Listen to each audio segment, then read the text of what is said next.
Are you lonely? Do you wish for a girlfriend? If you said yes to both of these, let me introduce you to a show called Rent a Girlfriend. It's about a guy falling in love with a girl he rented on an app.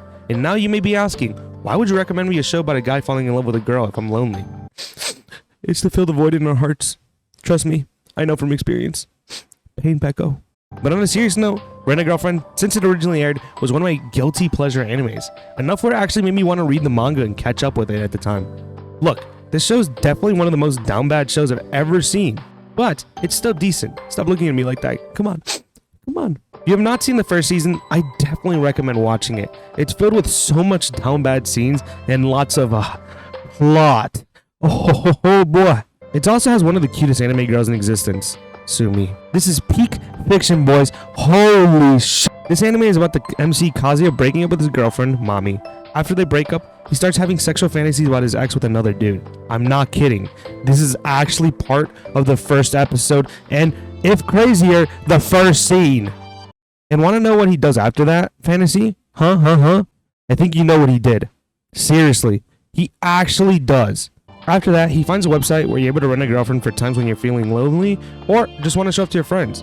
He rents this girl with a great reviews called Chizuru. They go on a date and do the whole thing. Later during the date, Kazuya has all this pent-up anger towards his ex, and he takes it out on Chizuru at the aquarium, next to a whole bunch of random people. They both go off on each other and argue when all of a sudden Kazuya gets a phone call saying his grandmother was in the hospital, and he rushes over, and Chizuru, already being paid to be there with him, joins him at the hospital.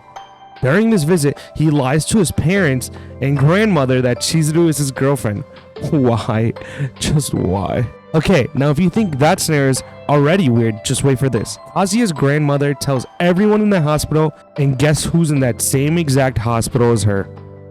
Chizuru's grandmother. So now they're stuck in this really weird relationship where they have to pretend to be with each other, and that's the first 2 episodes summarized. But today we're not talking about season 1 as a whole. We'll leave that for another video, a more in-depth one.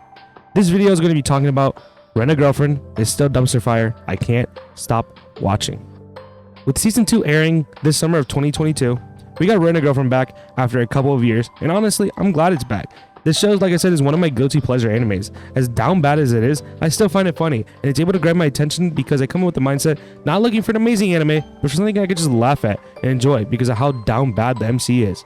Literally, the first couple of episodes is him butting his head into Chizuru's personal business with her acting career. He was so down bad for Chizuru, he offered to pay for everything for her. Seriously. She's not even the best girl. Come on, bro. Ruka's still not getting love as usual, as she deserves. I'm sorry, I don't like her. I don't know what all the hype is built around her. If you read the manga, you actually don't like her that much. Mami is still doing mommy things like being jealous over Chizuru and making Kazuya simp over her. And Sumi is just being Sumi, being super cute and adorable. She's so precious. I'm sorry, guys. But this show is definitely something I'd recommend to people just because of the sole fact that it's funny. You're not watching for the real plot. You're watching for that good plot.